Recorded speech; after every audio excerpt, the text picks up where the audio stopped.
My son looked at my old coat and told me I was ruining his Christmas aesthetic. He told me to go sleep in a motel because his wealthy friends were inside. He did not know I owned the roof over his head. I did not argue. I did not beg. I just drove away and canceled a single bank transfer. By morning, his perfect life was over. Before I tell you how I brought his world crashing down, please like and subscribe if you have ever had to stand up to family who underestimated you. The windshield wipers slapped a violent rhythm against the glass, trying to clear the heavy wet snow that was burying the interstate. It was a complete whiteout on I-90. My knuckles were white on the steering wheel of my '99 Ford F-150. Most men my age were sitting by a fire with a glass of eggnog right now. I was 71 years old and fighting a Chicago blizzard to see my son. Beside me on the passenger seat sat a small box wrapped in plain brown paper. I reached out and steadied it as the truck hit a patch of black ice. Inside that box was my grandfather's antique pocket watch. It had survived the Great Depression. It had survived 2 wars. I hoped it would survive the trip to Naperville. I just wanted to see my grandson, Timmy's eyes light up when he opened it. I pulled off the highway and navigated the winding streets of the subdivision. The houses here were massive. They were fortresses of brick and glass designed to show the world that the people inside had made it. I finally pulled into the driveway of number 42 Oak Lane. The house was blazing with light. It looked like a cruise ship docked in the snow.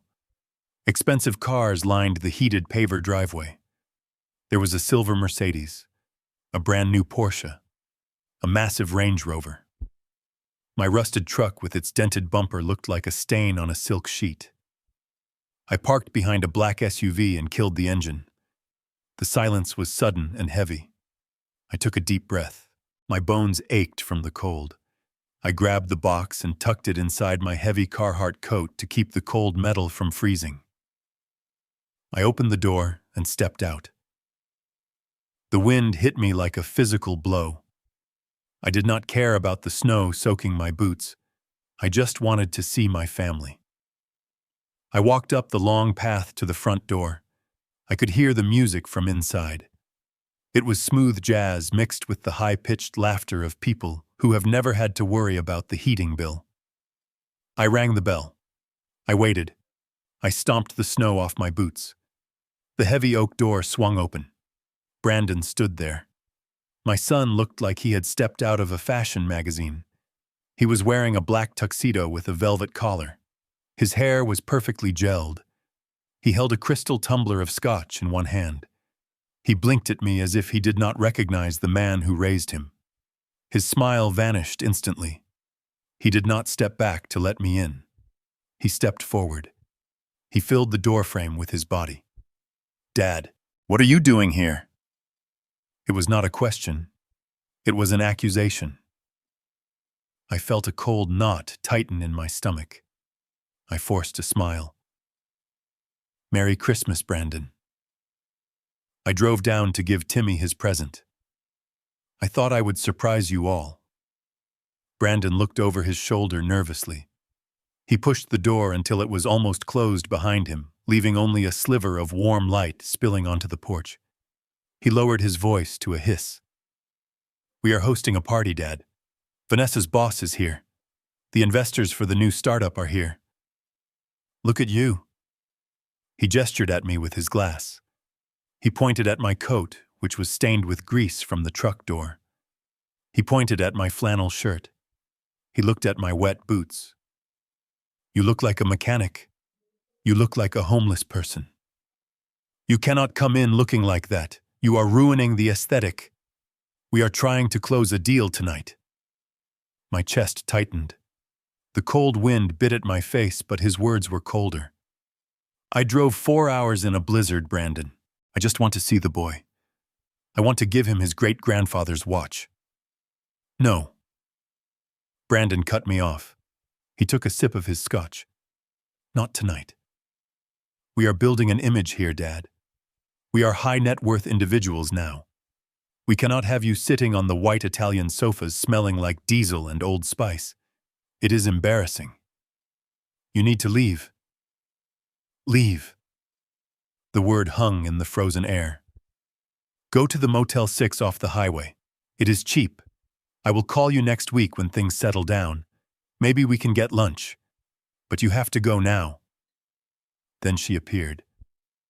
Vanessa, my daughter-in-law. She glided up behind Brandon like a shark in silk. She held a flute of champagne. Her dress was silver and backless and probably cost more than my truck. She did not look at my face. She looked at my boots on her welcome mat. Brandon, why is the door open? It is freezing in here. You are letting all the heat out. She saw me then. Her eyes narrowed. Oh. It is just Edward.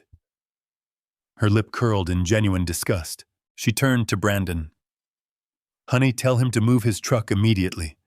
I can see it from the window. It is dripping oil on the new pavers. We just paid $10,000 for that driveway. It looks like a junkyard out there. She looked at me like I was the hired help coming to the wrong entrance.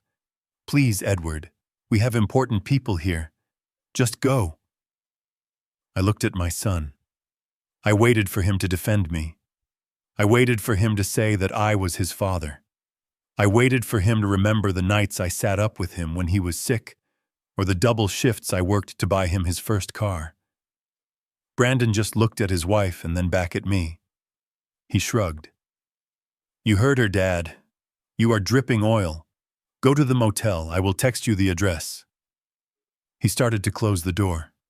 I looked at the warm light reflecting off his tuxedo. I looked at the diamond earrings swinging from Vanessa's ears. I did not feel sad. I did not feel the heartbreak that a father should feel. I felt a sudden absolute clarity. It was like the snow had stopped and the world was sharp and high definition. Okay, I said. My voice was steady. It did not shake. I adjusted the box under my arm. I felt the weight of the watch against my ribs. I would not let them have it. Not today. Not ever.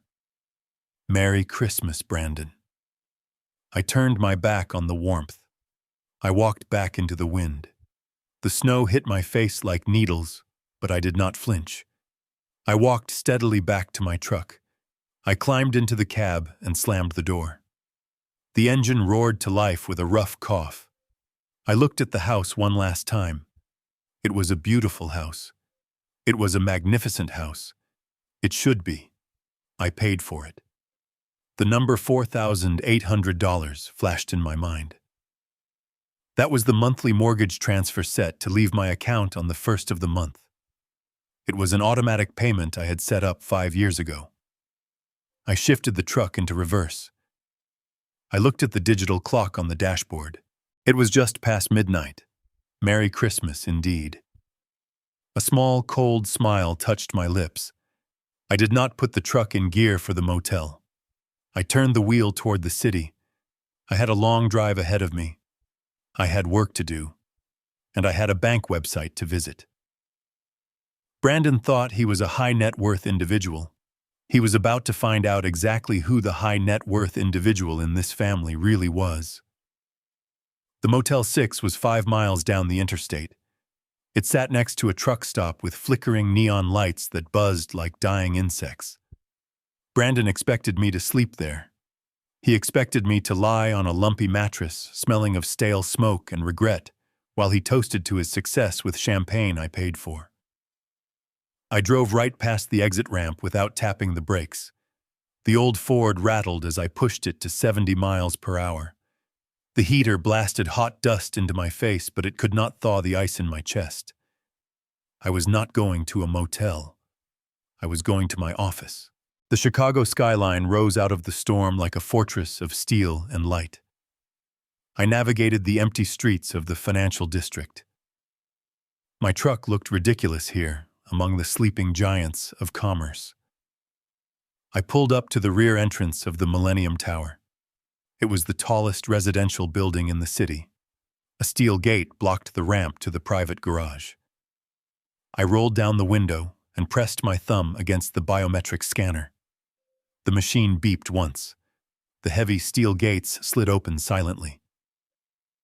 I drove the rusted pickup into the pristine underground garage. It was filled with Ferraris and Bentleys covered in dust covers. I parked my truck in the spot marked PH1.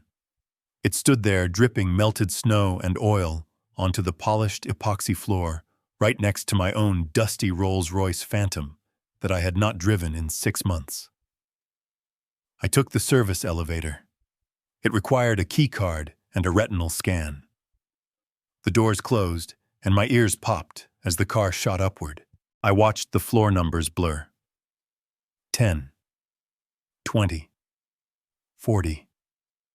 The elevator slowed and opened directly into the penthouse foyer. The air here was different. It was filtered. It was expensive. It smelled of leather and cedar and absolute silence. I stepped out of the elevator and dropped my grease-stained Carhartt coat on the floor. I did not care. I owned the floor. I owned the elevator. I owned the building. I walked into the main living area. It was 5,000 square feet of glass and minimalist Italian furniture. The view from the 44th floor was breathtaking. The city lay spread out below me like a circuit board of amber and white lights. The snow was just white noise against the floor-to-ceiling windows. I walked past the grand piano that no one played anymore. I walked past the original Basquiat hanging on the wall. I headed straight for my office. This was the nerve center of my life. It was not a place for relaxation. It was a place for war. My desk was a slab of black obsidian. I sat down in the ergonomic leather chair that cost more than my son's first car. I tapped the keyboard. The room was instantly bathed in the cool blue glow of 6 high-definition monitors. The Bloomberg terminals flickered to life. Rows of numbers and graphs scrolled by. Stocks, bonds, commodities, real estate futures. This was the language I spoke fluently. This was the world where I was a king, not an embarrassment. Brandon thought I fixed engines in a garage. He did not know I managed a private equity fund worth 9 figures.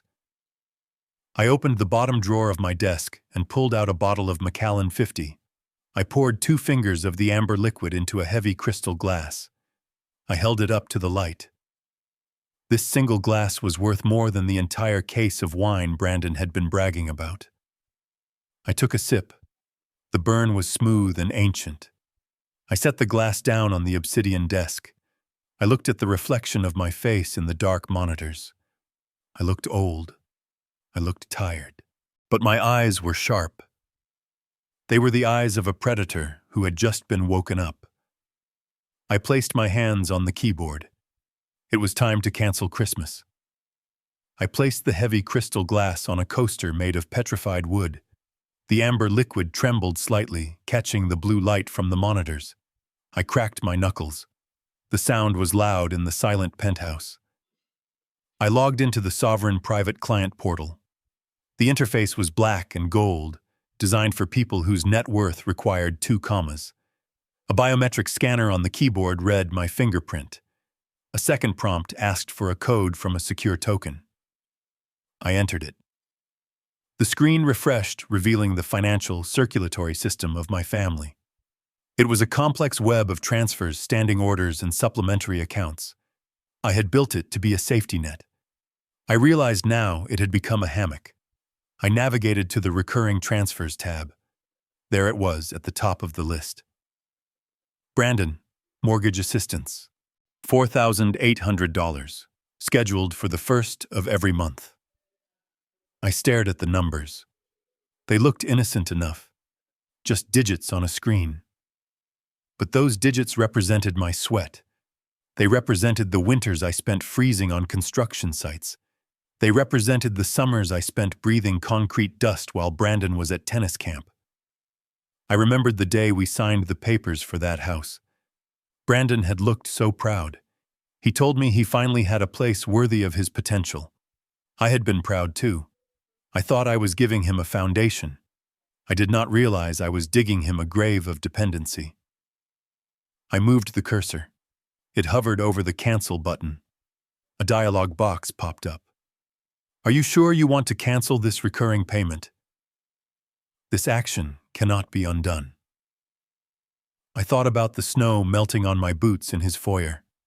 I thought about Vanessa's sneer. I thought about the warmth I was denied. I did not feel anger. Anger is hot and messy. This was cold. This was engineering. When a beam is rotten, you do not paint over it. You remove it before it brings down the whole roof. I clicked yes. The screen blinked. Status canceled. The first pillar of his life had just collapsed. He would not know it yet. He was probably laughing with his investors, raising a toast to his own brilliance. But the clock had started ticking. Next, I opened the credit cards tab. I scrolled down to the supplementary account ending in 8842. The Centurion Black Card. I had given it to Brandon 5 years ago. I told him it was for emergencies, for medical crises, for unexpected disasters. I clicked on Recent Transactions. The list populated the screen. It was a manifesto of excess. December 24th. The Liquor Barn. $3,200. December 23rd. Saks Fifth Avenue. $5,000. December 20th. The Ritz-Carlton Spa. $800. I scrolled back further. November. October. September. There were no emergencies here. There were no hospital bills. There were no car repairs. It was just a ceaseless parade of vanity. Designer clothes, 5-star dinners, weekends in Aspen. He was bleeding me dry one swipe at a time. He was using my labor to buy the costume of a successful man. He wanted the lifestyle of a CEO without the 60-hour work weeks. He wanted the respect without the sacrifice. I looked at the transaction from tonight. The $3,000 for the liquor. That was the champagne Vanessa was drinking. That was the scotch Brandon was holding when he closed the door in my face. I was paying for my own humiliation. I selected the card. I found the option for card management. There was a button that said Report Lost or Stolen. I ignored it. That would imply this was an accident. This was not an accident. This was a correction. I chose Deactivate User. Another box appeared. Reason for deactivation. I typed 2 words. Parental discretion. I hit enter. The status light next to the card number turned from green to red. Suspended. In a restaurant somewhere, or a club, or maybe right there in his living room the next time Brandon tried to impress someone with that heavy piece of titanium, it would be nothing more than a paperweight. The waiter would come back. He would whisper. He would look at Brandon with pity. And the illusion would shatter. I took a sip of the Macallan. It tasted like justice. Finally, I navigated to the trusts section. The Timothy Caldwell Education Trust. This was the hardest part. This was for my grandson. I had set it up the day he was born. It was fully funded. Enough for private school from kindergarten through a PhD at Harvard. I had given Brandon trustee access so he could pay the tuition directly. He told me Timmy was at the Latin School of Chicago. He sent me report cards. He sent me newsletters. But as I looked at the withdrawal history, a pattern emerged that made my stomach turn. The withdrawals did not match the tuition schedule. They were round numbers. 10,000 here, 15,000 there. Transfers to an LLC I did not recognize. Apex Ventures. I opened a new tab and searched the state business registry. Apex Ventures was registered to Brandon Caldwell. He was not paying tuition. He was funneling the money into his own pocket. My hand shook for the first time. This was not just greed. This was theft. He was stealing from his own son's future to fund his present. I thought about the boy. 10 years old. probably sitting in his room right now playing video games while his parents partied downstairs. I was not hurting Timmy by doing this. I was saving him. If I left this tap open, Brandon would drain it dry before the boy turned 18. I initiated a change of trustee protocol. As the grantor, I had the power to revoke access immediately. I removed Brandon's name. I removed Vanessa's name. I set the trust to locked. No withdrawals without my direct biometric authorization. I also flagged the previous transactions for audit. My legal team would see this in the morning. They would trace every cent. I sat back in the leather chair. The room was silent except for the hum of the hard drives. The screens showed the new reality. Mortgage canceled. Credit line terminated. Trust fund frozen. It was done. In 15 minutes, I had dismantled the entire financial infrastructure of my son's life. I did not feel like a father punishing a child. I felt like a surgeon who had just cut out a malignant tumor. It was a bloody business. It was painful. But it was necessary to save the patient. Brandon was the patient. He was sick with entitlement. He was infected with arrogance. I had just induced a coma. Now we would see if he had the strength to wake up. I closed the browser. The blue light faded, leaving me in the soft glow of the city lights. I swiveled my chair toward the window. The snow was still falling, blanketing Chicago in white. Somewhere out there in the suburbs, the party was still going. The music was still playing. But the power had just been cut. They were dancing on the deck of the Titanic, and I had just hit the iceberg. I finished the whiskey. I stood up and walked to the bedroom. I needed to sleep. Tomorrow was going to be a very busy day. I had 30 missed calls in my future, and I intended to enjoy every single one of them. The warmth inside number 42 Oak Lane was a sharp contrast to the frozen night outside. Brandon moved through the room with a practiced ease, his hand resting lightly on the shoulders of potential investors, his laugh perfectly calibrated to sound confident, but approachable. He was in his element. The house was his stage and he was the star. Vanessa was by the grand piano, charming her boss with stories of their family estate in the country. The air smelled of expensive perfume and success. A waiter approached Brandon with a silver tray. "Sir, the bill for the additional case of Dom Perignon you requested." Brandon smiled, waving a hand dismissively as he continued his conversation with a venture capitalist named Sterling. "Just put it on the card on file," Brandon said, not even looking at the waiter. "And make sure everyone's glass is full. We're celebrating tonight." "Of course, sir. But the terminal requires a quick authorization for this amount." Brandon sighed, a theatrical display of patience for the benefit of his guests. He pulled the heavy black titanium card from his tuxedo pocket. It felt substantial, a physical talisman of his father's invisible empire. He handed it to the waiter with a flourish. "Here, run it again." Sterling chuckled. "The burden of liquidity, Brandon?" "You know how it is," Brandon replied, winking. "Fraud protection is so aggressive these days." The waiter inserted the card into the handheld terminal. The little machine whirred. A moment of silence stretched out. Then a sharp, flat beep cut through the ambient jazz. The waiter frowned. He pulled the card out and wiped the chip on his apron, then inserted it again. Another beep. A red light flashed on the device. "I'm sorry, sir," the waiter said, his voice dropping to a discreet whisper that somehow seemed louder than a shout. "It says do not honor. The card has been declined." Brandon's smile froze. A flicker of genuine panic sparked behind his eyes. "That's impossible," he hissed, snatching the card back. "That card has no limit. It's a centurion. Try it again." "I've tried it twice, sir. The system is locking me out. Do you have another form of payment?" Sterling was watching now, his eyebrows raised. The conversation nearby lulled. Vanessa looked over from the piano, sensing the shift in the room's energy. "Is there a problem, darling?" she called out, her voice tight. "Just a glitch," Brandon said, his face flushing a deep, ugly red. He fumbled for his wallet, pulling out his personal platinum card.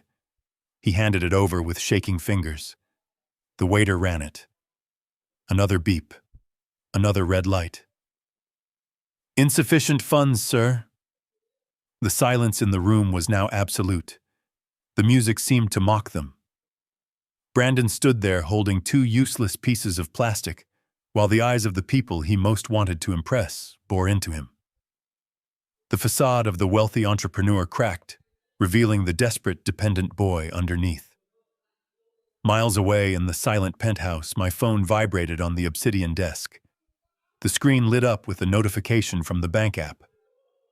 Transaction declined, $3,200. Merchant Elite Catering Services. Reason card suspended by primary account holder. I picked up the phone and looked at the message. I didn't smile. I didn't feel joy. I just felt the cold satisfaction of a mechanic hearing an engine finally stop making a terrible noise because he had cut the fuel line. I took another sip of the Macallan, the amber liquid warm in my throat, and watched the snow fall over the city. The first domino had fallen. The rest would follow soon enough. December 26th dawned cold and gray over Chicago. From the 44th floor, the city looked like a circuit board frozen in ice. The blizzard had passed, leaving behind a silence that felt heavy and permanent. Inside the penthouse, the air was still. I sat at the head of the long dining table. I was alone, but for the first time in years, I did not feel lonely. I felt focused. In front of me sat a steaming mug of Blue Mountain coffee. Black. No sugar. No cream. Just the bitter, honest taste of the bean. It was the kind of simple pleasure I had been denied 2 nights ago standing on my son's doorstep. Next to the coffee mug lay my phone. It was face up on the polished mahogany surface. I had silenced the ringer hours ago. I had turned off the vibration. But the device was not dead. It was very much alive. Every few seconds, the screen would flare to life with a spectral white glow. A name would appear. Brandon. Then the screen would go dark for a moment before lighting up again. Vanessa. Then Brandon again. Then a number I did not recognize, which I assumed was a friend or maybe a lawyer they had frantically called. I watched the phone the way a scientist watches a specimen in a jar. I did not touch it. I did not flip it over to hide the notifications. I simply took a sip of my coffee and watched the desperate Morse code of their panic. The screen lit up again. Missed call Brandon 12. The number in the parenthesis was climbing. 13. 14. It was a rhythmic pulse of anxiety that I was observing from a godlike distance. For 5 years, my phone had only rung when they needed something. It rang when the roof needed fixing.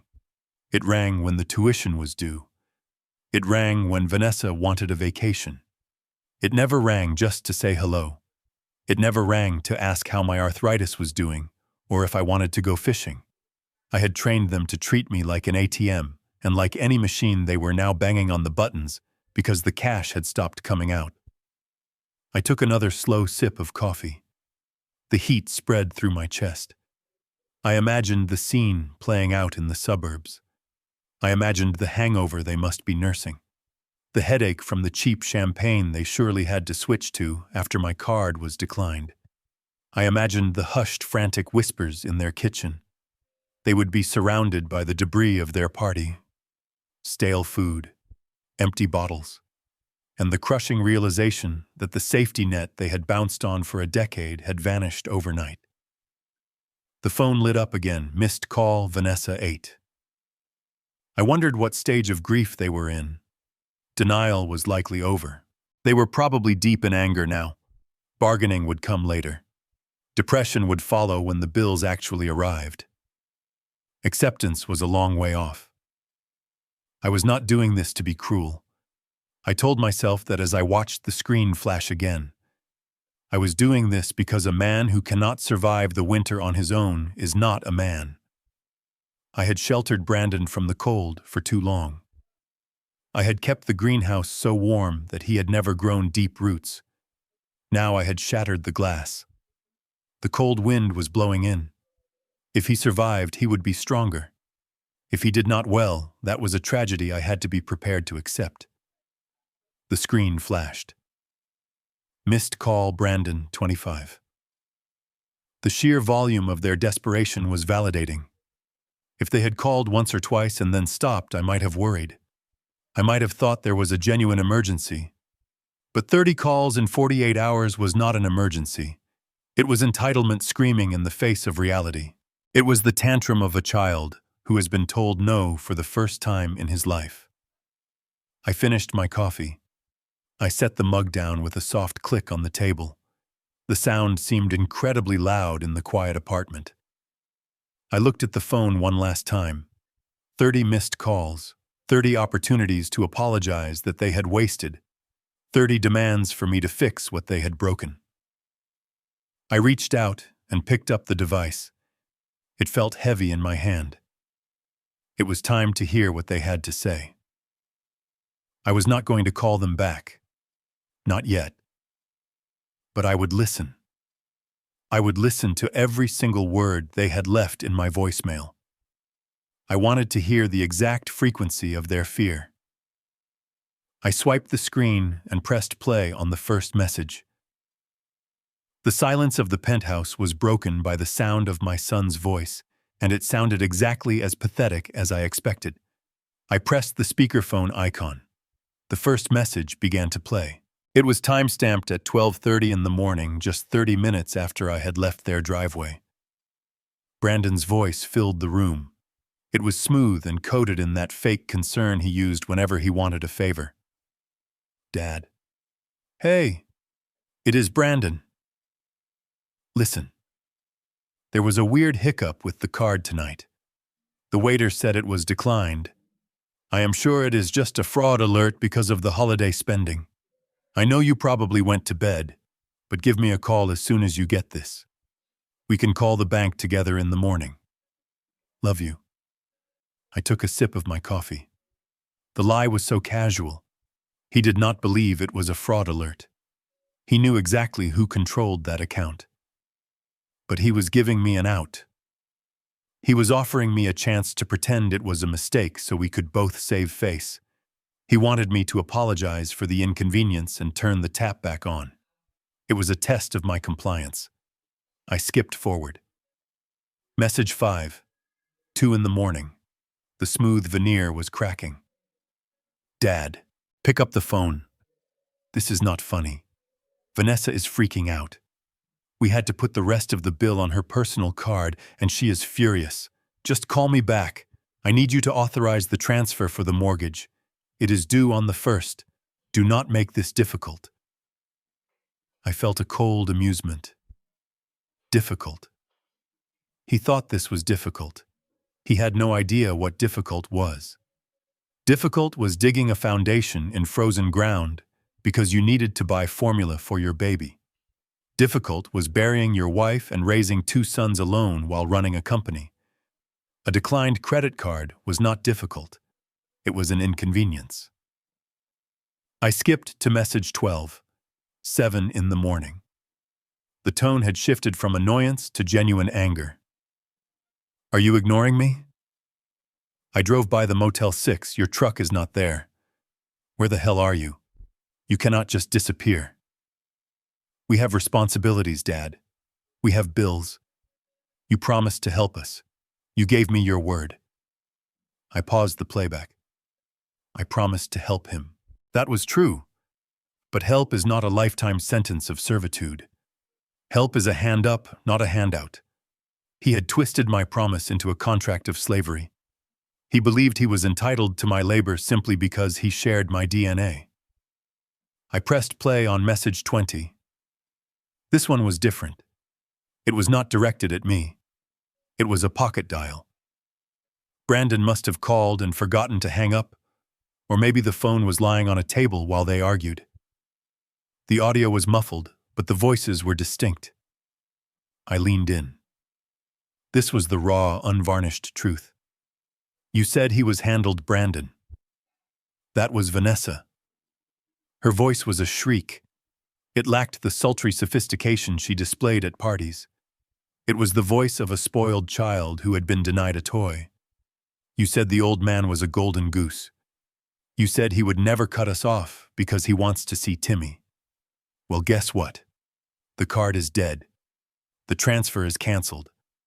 I checked the app. It says account closed.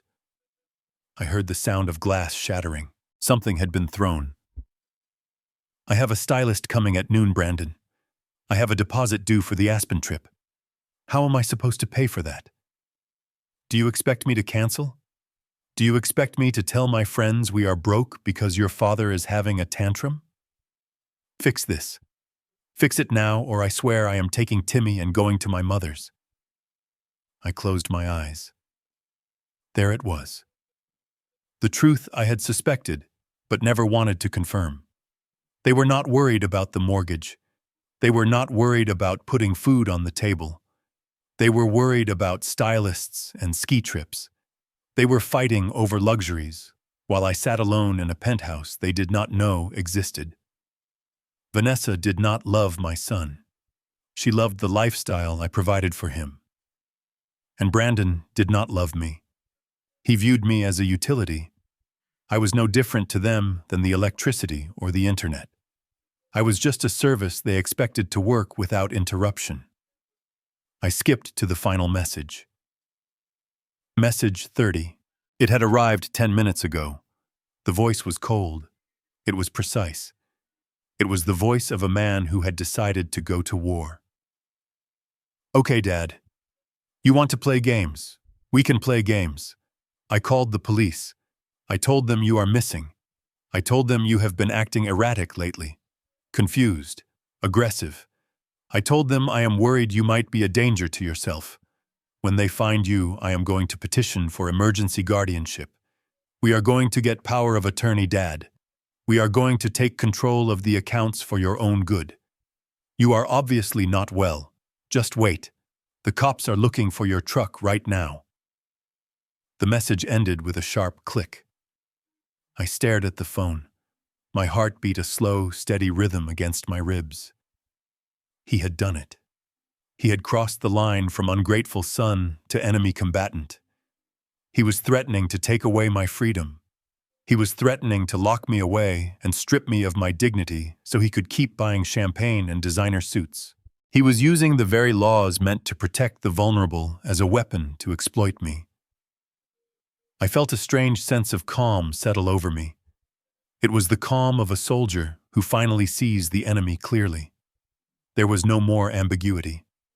There was no more hope for reconciliation. He had fired the first shot. I picked up the phone. I did not call Brandon. I dialed a number I knew by heart. It was a number I rarely used on holidays, but this was an exception. Patterson.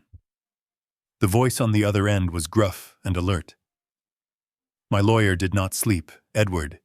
It is the day after Christmas. Is everything all right? No, Patterson, everything is not all right. But it is about to be. I need you to prepare a file. I want to execute the true owner clause on the Naperville property. There was a pause on the line. Patterson knew what that meant. He had drawn up the papers himself 5 years ago. You are evicting him, Edward. I looked out the window at the frozen city. I thought about the threat in my voicemail. I thought about Vanessa screaming about her stylist. I thought about my grandson living in a house built on lies. I am not evicting him, Patterson. I am terminating his lease. He violated the terms. He failed to pay the rent of being a decent human being. I want them out. Prepare the papers.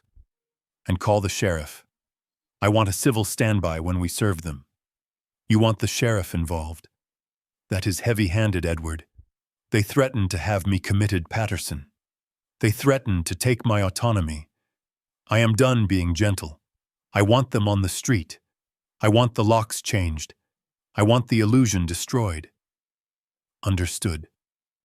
I will have the paperwork ready in an hour. I hung up the phone. The coffee in my mug was cold. I poured it into the sink. I did not need caffeine anymore. I was fueled by something much more potent. I was fueled by the absolute certainty of my actions. My son wanted a war. He was about to find out that he was fighting a man who had been conquering hostile territory since before he was born. I walked to the closet and pulled out a fresh suit. It was time to dress for battle. I set the phone down on the cold marble of the kitchen island. The silence in the penthouse was heavy, broken only by the hum of the refrigerator and the distant wind against the glass. 30 missed calls, threats of police, threats of guardianship. My own son was plotting to put me in a cage so he could keep living in a palace I paid for. I did not feel fear. I felt a cold, surgical precision. It was time to remove the cancer. I picked up the phone again and dialed a number that was programmed into my speed dial under "in case of emergency." It rang once. "Edward." The voice was gravelly sharp and instantly alert. Arthur Patterson did not do pleasantries. He was the kind of lawyer you hired when you wanted to bury someone, not when you wanted to negotiate. "I need you to open the file on the Oak Lane property," I said. My voice was calm, steady, devoid of the tremor Brandon claimed to hear in his messages. "The holding company, Caldwell Real Estate Holdings, LLC. There was a rustle of papers on the other end, or maybe just the sound of Patterson shifting in his leather chair. He knew exactly which file I meant. "I have it," Patterson said. "What do you need? A tax assessment? A deed transfer?" "No," I said. "I need an eviction notice. Immediate." The line went silent for a beat. Patterson was a shark, but even sharks pause when they smell their own blood in the water. "Edward," he said slowly, "you are talking about your son. You are talking about the house he has lived in for 5 years. The house his neighbors think he owns." "He does not own it," I corrected him. "And you know that better than anyone because you drafted the contract." I walked over to the window, looking down at the frozen grid of Chicago. 5 years ago, when Brandon bought that house, he didn't have the credit score to finance a toaster, let alone a $2 million estate. So I bought it. I bought it through a shell company to protect his ego. And then I had him sign a lease, a very specific, very unusual lease. The $1 lease, Patterson muttered, the memory clearly surfacing. Rent of $1 per annum, renewable monthly at the sole discretion of the landlord. "Exactly," I said, "and the landlord is no longer feeling discretionary." "Edward, that lease was a formality. It was designed to protect the asset in case of a divorce, not to kick your son out on the street in the middle of winter." "The terms were clear, Arthur. The lease is at will. It can be terminated by the owner with 3 days' notice for any reason or immediately for conduct detrimental to the property or the owner. He threatened to have me committed, Arthur. He threatened to use the legal system to strip me of my rights. I would call that detrimental conduct." "He did what?" Patterson's tone hardened instantly. The lawyer in him woke up. "He threatened guardianship. He left a voicemail. He is going to claim I am senile. He wants power of attorney." "That little—" Patterson trailed off. I could hear the click of a keyboard now. Fast. Aggressive. "Okay. The game has changed. If he files for guardianship, he freezes your assets during the investigation. He could lock you out of your own accounts while the court decides if you know what day it is. Which is why I need to strike first," I said. "I want the lease terminated. I want a notice to quit served tomorrow morning. I want the locks changed. I want the security codes wiped. If we execute the termination clause based on the detrimental conduct provision, we don't have to give him 30 days. Patterson mused his mind, moving like a chess player. "We can give him 72 hours. But Edward, this is the nuclear option. Once we serve him, there is no going back. He will fight. He will scream. He will drag your name through the mud." "He is already dragging my name through the muds," I said. "He is telling the police I am a danger to myself. I am simply proving that the only danger I pose is to his delusions of grandeur. Do you want to negotiate? Patterson asked. We could offer him a bridge, 6 months to move out, a small stipend to get an apartment. I thought about the snow on my boots. I thought about Vanessa looking at me like I was trash. I thought about my grandson Timmy living in a house of cards that was about to collapse on his head. If I gave them an inch, they would take a mile. If I gave them time, they would find a way to hurt me. No negotiation, I said. The words tasted like iron. I want them out. I want them on the street.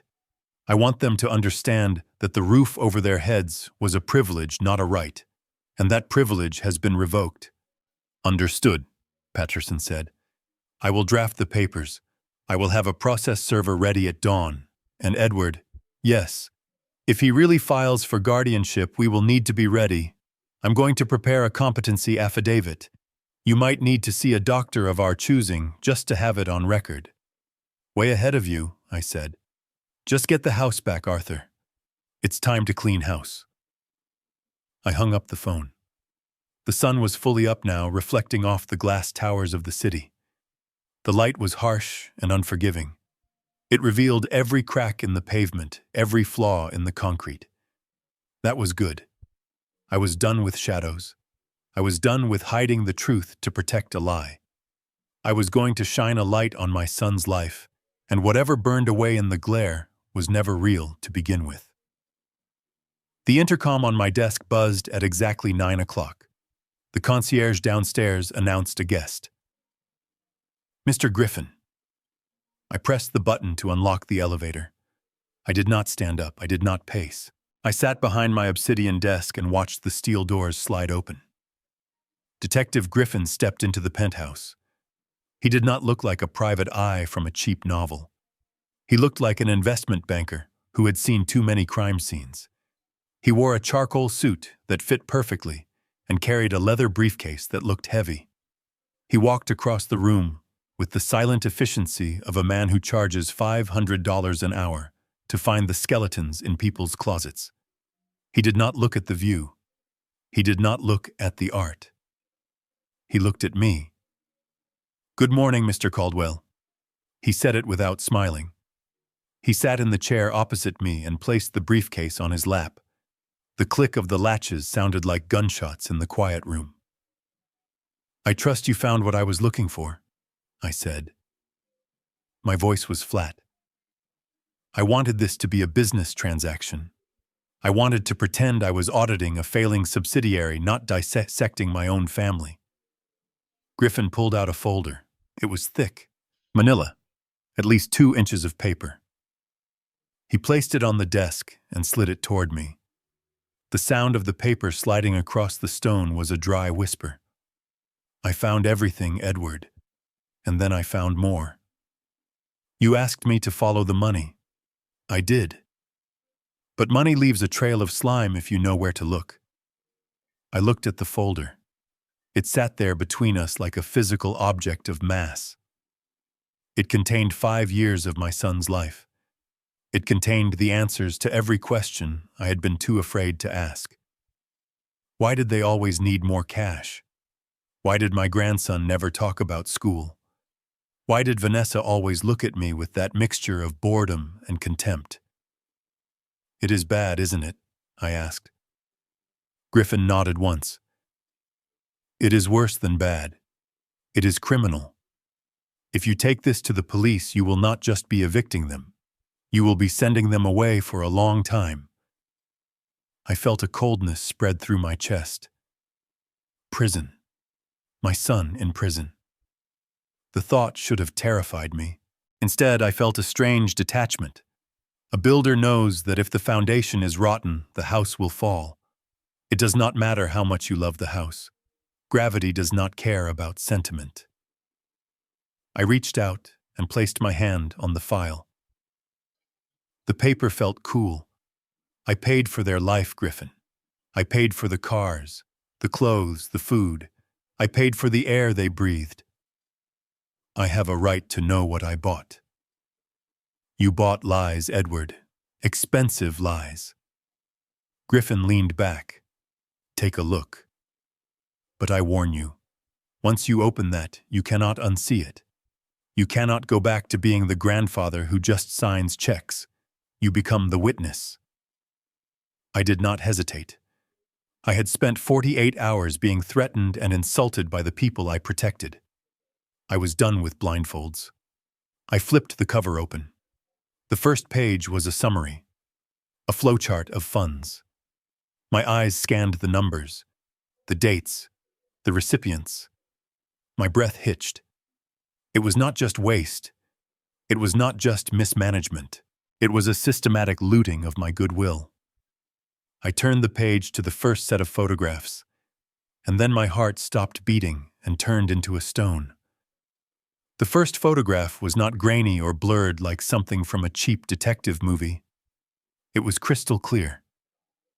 It showed my daughter-in-law Vanessa standing outside the entrance of the Peninsula Hotel. She was wearing a coat I had bought her for her birthday. She was not alone. A man was with her. He was young. He was fit. He looked like the kind of man whose biggest worry was his protein intake. His hand was resting on the small of her back in a way that was intimate and possessive. They were laughing. It was the kind of carefree, genuine laughter I had never seen her share with my son. I flipped the photo. On the back, Griffin had written a date and a time, Tuesdays and Thursdays, always between 1 and 4 in the afternoon. I looked at the next photo. They were in the lobby. The man was whispering in her ear. The third photo showed them entering an elevator.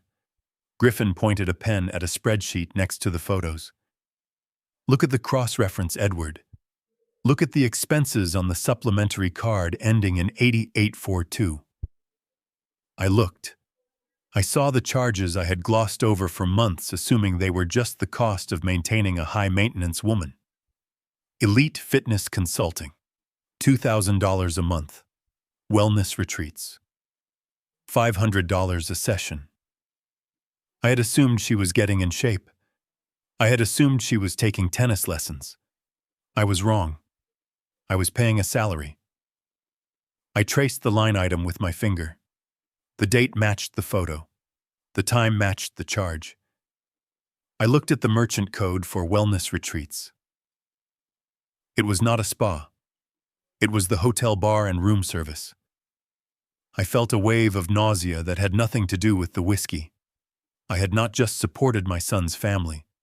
I had subsidized his wife's infidelity. I had paid for the champagne she drank with her lover. I had paid for the room where she betrayed my son. Every time I signed a check or authorized a transfer, I was making a fool of myself and a cuckold of Brandon. She calls him her personal trainer, Griffin said quietly. He is 24 years old. He is an aspiring model. She bought him a watch last month using your card, a Rolex Submariner. I remembered the charge. It was listed as jewelry, gift. I thought it was for Brandon. I thought she was being a good wife. I looked at the photo of the boy's wrist. There it was, my money glinting in the sun. I pushed the photos of Vanessa away. They were filthy, but they were simple. Lust is a simple sin. It is ugly, but it is human. What came next was worse. Griffin opened the second section of the file. This was Brandon's life. You told me he was investing in tech startups, Griffin said. You told me he needed liquidity for angel investing rounds. I nodded. Brandon had given me polished pitch decks. He had shown me graphs of projected growth. He had used words like disruption and synergy. I believed him because I wanted to believe him. I wanted to believe that the boy who used to build Lego towers with me had grown into a builder of businesses. Griffin laid out a series of bank statements. These were not from Silicon Valley. They were from offshore accounts in Malta and Curaçao.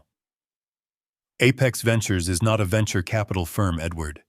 It is a shell entity used to funnel money into online gambling sites, high-stakes poker, sports betting, and worst of all, crypto futures leverage trading. I stared at the columns of red ink. The numbers were staggering. $10,000 lost on a Tuesday.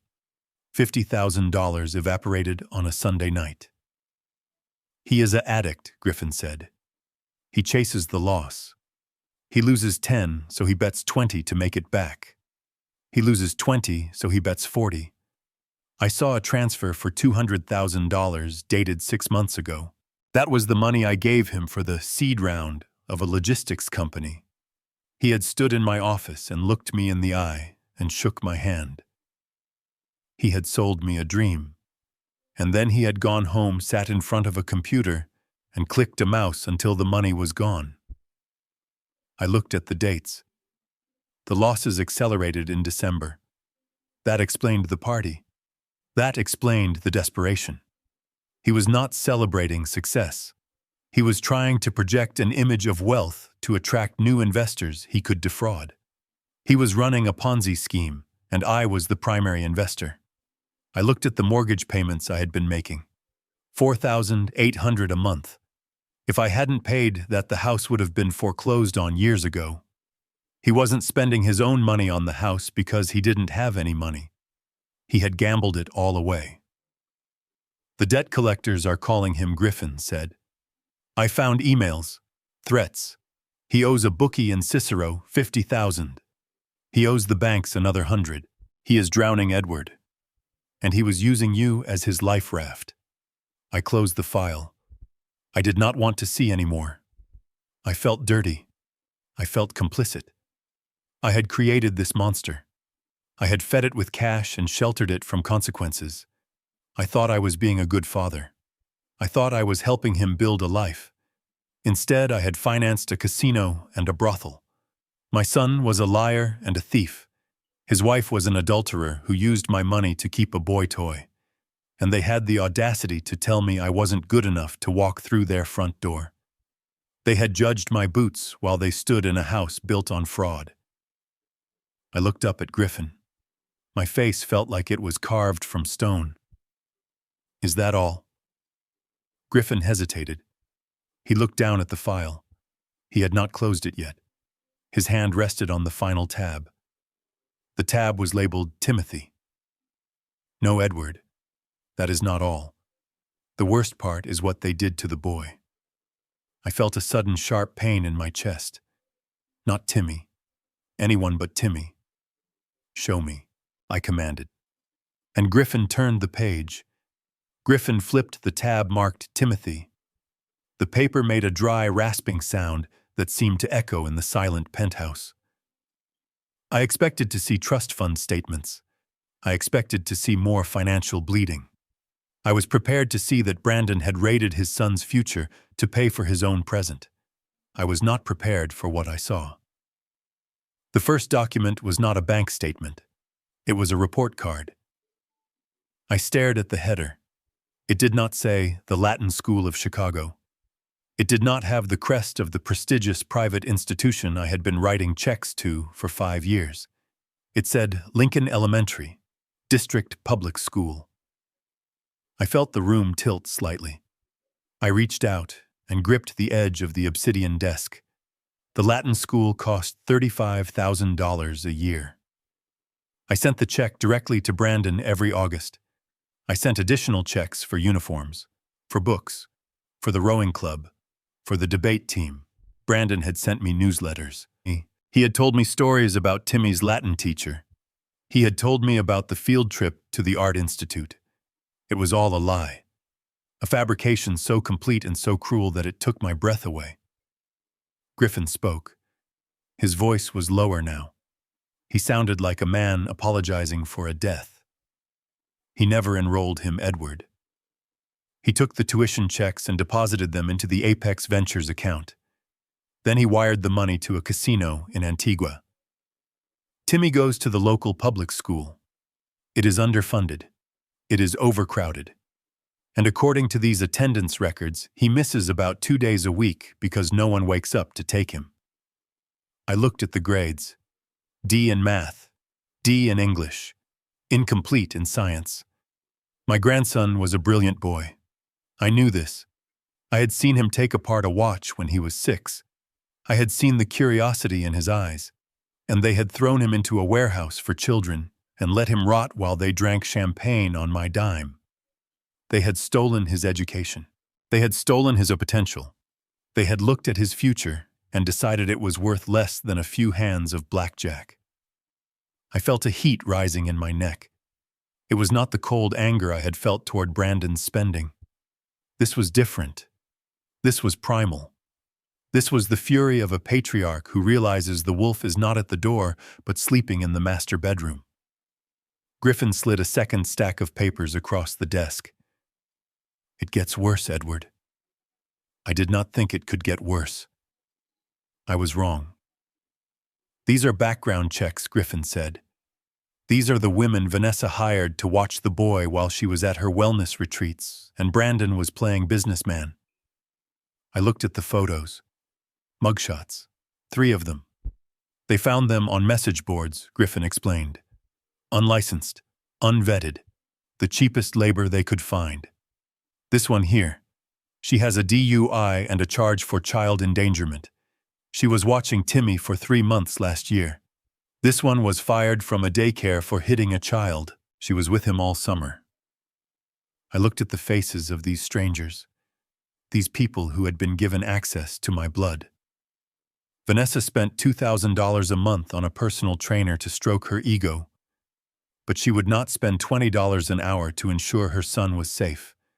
She hired criminals because they were cheap. She hired them because she did not care. I closed my eyes. I imagined Timmy, 10 years old, sitting in that big empty house with a stranger who smelled like alcohol, waiting for parents who were too busy pretending to be rich to come home. Griffin pushed a USB drive across the desk. I interviewed the last nanny. She quit 2 weeks ago. She was the only decent one they hired. She quit because she couldn't take it anymore. She gave me this. It is footage from the nanny cam she set up in the kitchen because she was worried about the boy. I plugged the drive into my computer. A video window popped up. It was grainy footage of the kitchen at 42 Oak Lane. The kitchen I had paid for. The kitchen with the Viking range and the Sub-Zero fridge. It was night. The timestamp said, 3 p.m. Timmy walked into the frame. He was wearing pajamas that looked too small for him. He opened the massive refrigerator. The light from the fridge illuminated his face. He looked pale. He looked small. The fridge was full. It was stocked with vodka. It was stocked with mixers.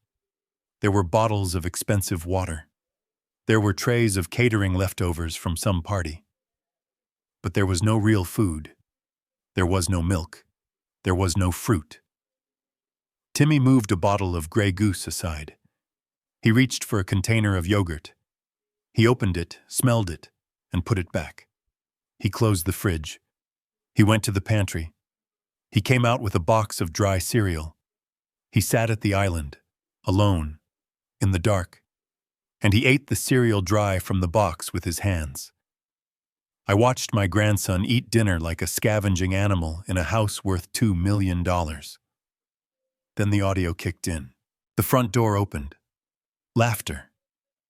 Brandon and Vanessa stumbled into the frame. They were dressed for a gala. They were loud. They were drunk. Vanessa saw Timmy sitting there. She did not hug him. She did not ask him if he had eaten. She sighed, a loud, exaggerated sigh of annoyance.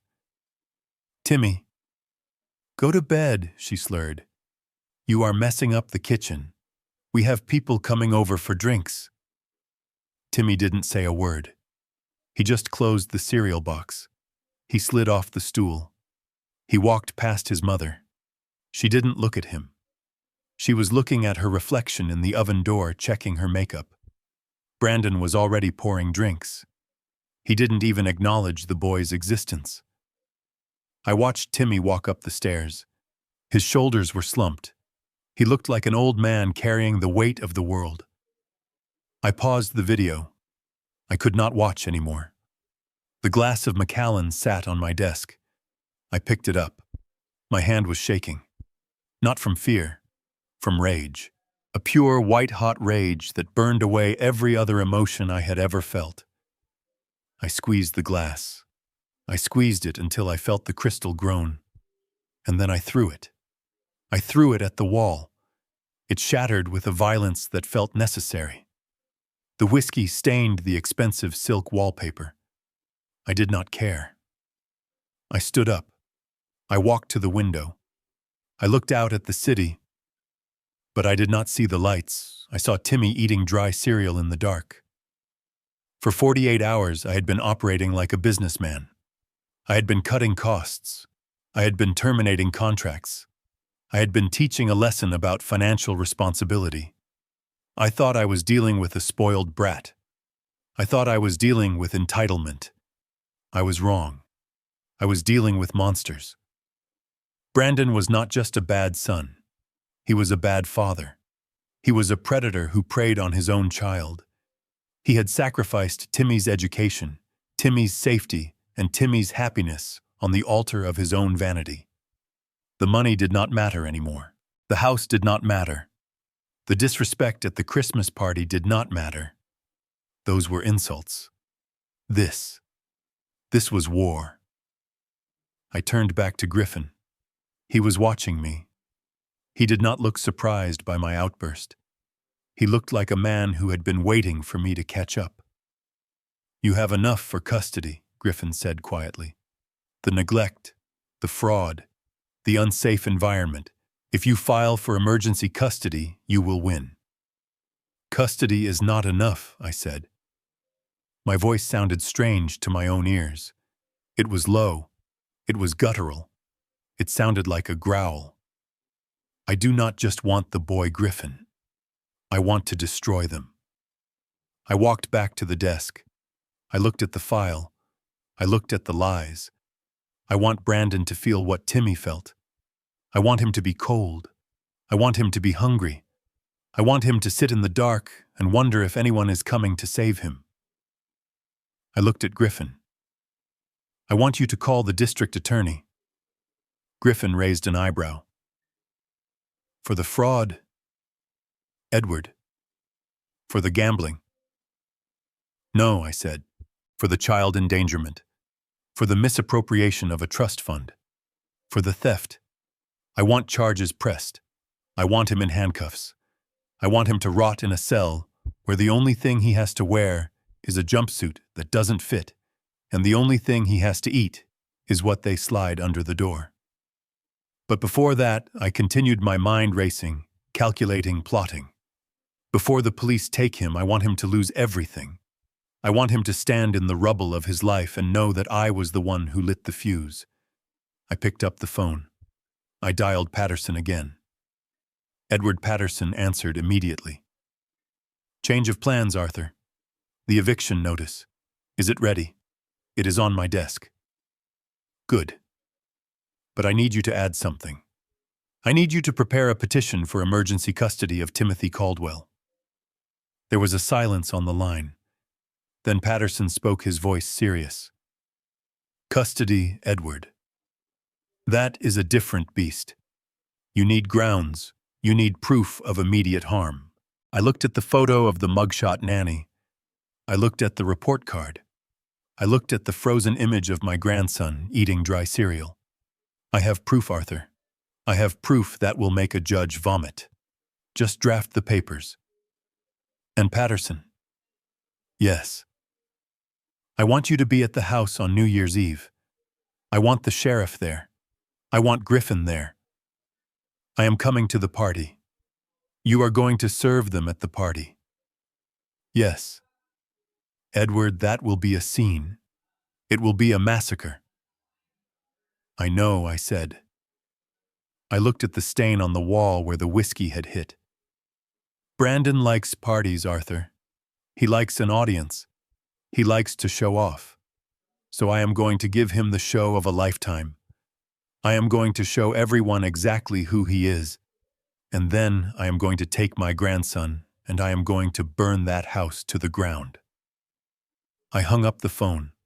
I sat down. I was trembling, but I was not weak. I was energized. I had a mission. I had a purpose. I was not just a retired builder anymore. I was a grandfather. And God help anyone who stood between me and that boy. I looked at the folder one last time. I closed it. The evidence was sealed. The verdict was in. The sentence would be carried out on New Year's Eve, and it would be a capital punishment. The chandeliers at 42 Oak Lane were blazing, with enough wattage to light up a runway. From the street, the house looked like a beacon of prosperity in the cold Illinois night. Inside, the air smelled of expensive lilies and impending disaster.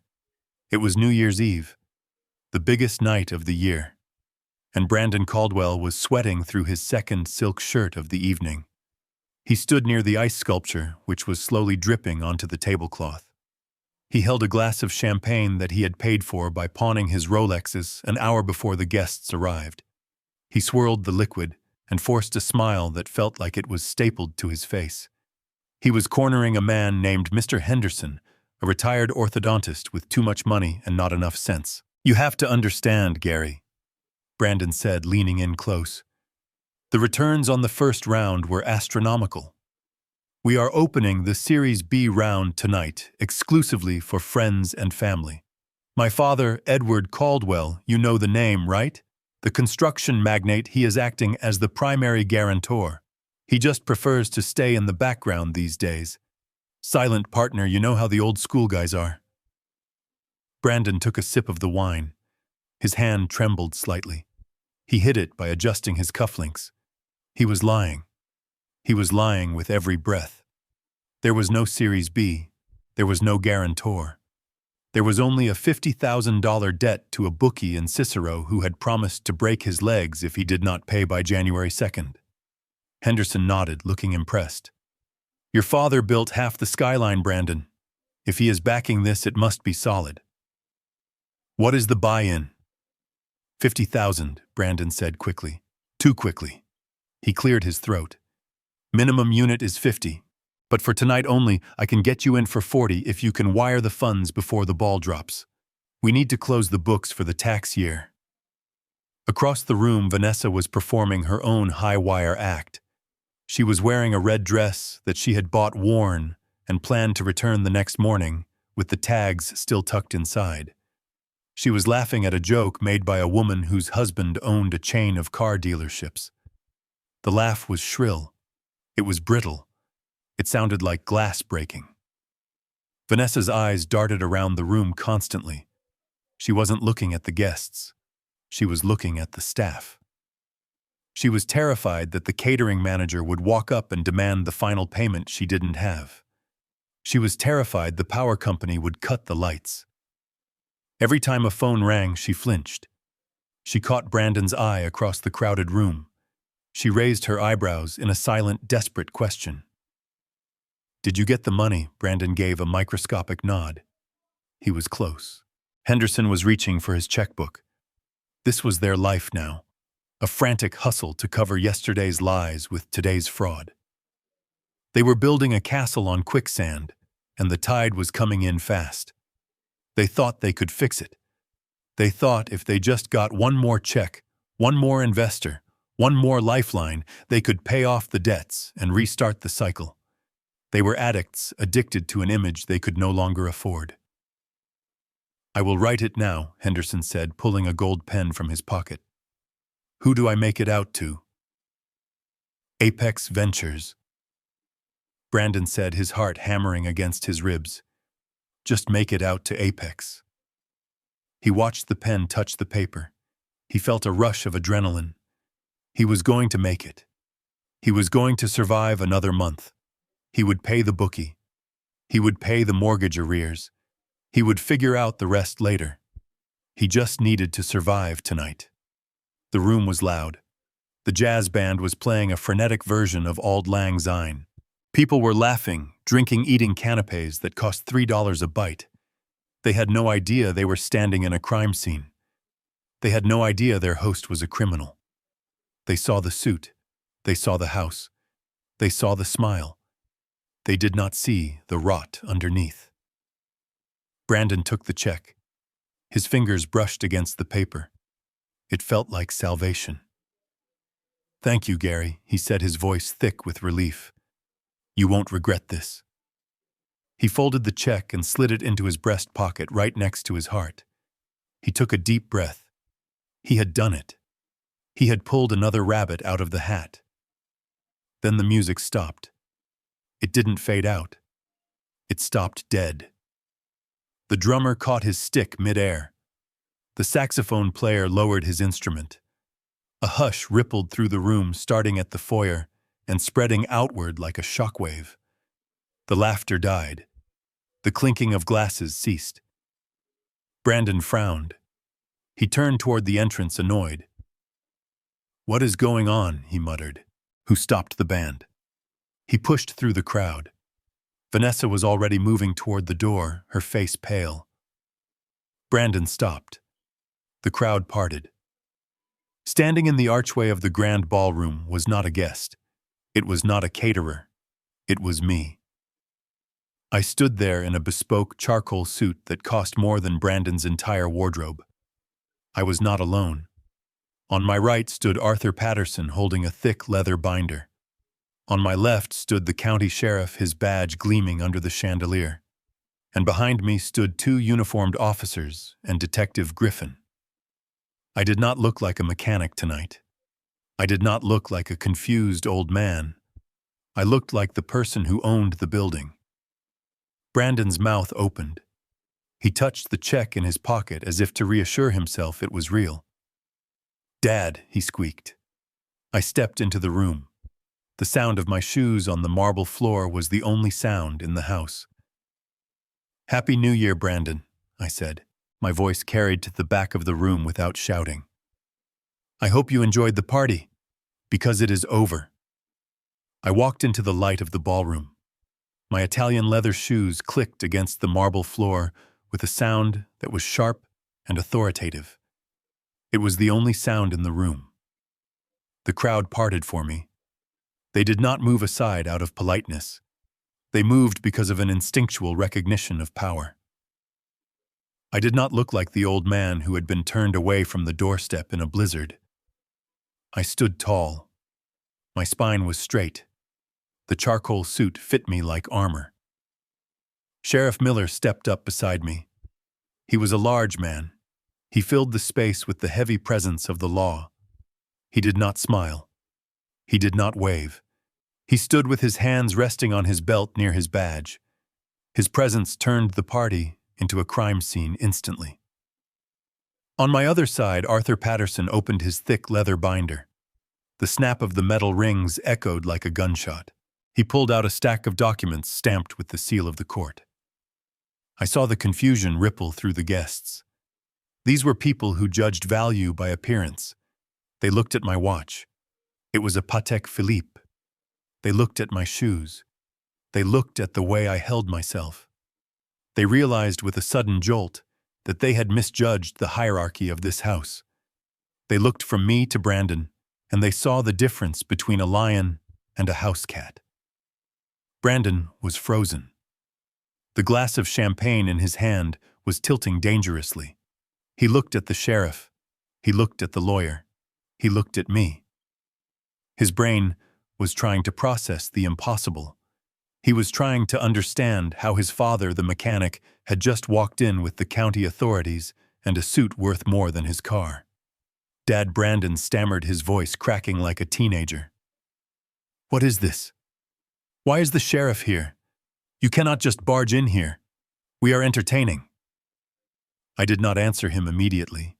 I let his question hang in the air. I let him sweat. I looked around the room. I made eye contact with Mr. Henderson, the investor. I saw the moment of recognition in his eyes. He knew my face, Huon. He had seen it in the business journals from a decade ago. He looked at the check he had just written. He looked at Brandon. And then he slowly took a step back. He put distance between himself and my son. He knew. I turned my gaze back to Brandon. I looked at him with the cold detachment of a judge passing a sentence. "I am not barging in." "Brandon," I said, my voice calm and level, "I am entering my property. And I brought some friends to help me clean up the mess. Vanessa pushed through the crowd. Her face was a mask of fury and fear. She saw the sheriff and faltered for a second, but her arrogance pushed her forward. She did not see the danger. She only saw her party being ruined. She saw her social standing evaporating. "Get out!" she shrieked, pointing a manicured finger at me. "Get out of my house! You are drunk! You are senile! Someone call the police!" Sheriff Miller stepped forward. He did not raise his voice. He did not need to. "I am the police, ma'am," he said, "and nobody is calling anyone. We are here to execute a court order." The room gasped, a collective intake of breath that sucked the oxygen out of the party. The guests began to shift. They set down their drinks. They looked for the exits. The illusion of the perfect wealthy couple was shattering in real time. The golden light of the chandeliers seemed to turn harsh and interrogating. I looked at Vanessa. I looked at the red dress she planned to return. I looked at the fear behind her eyes. She knew. Deep down, she knew that the ride was over. "This is not your house, Vanessa," I said. "It never was. You were guests. You were tenants who paid $1 a year, and you just violated the lease." Patterson stepped forward and held up the documents. "This is a notice to quit," Patterson announced to the room. "Effective immediately. And this is a writ of possession granted by the emergency court this afternoon. Mr. Edward Caldwell is the sole legal owner of this estate, and he is reclaiming it." The silence that followed was absolute. It was the silence of a tomb.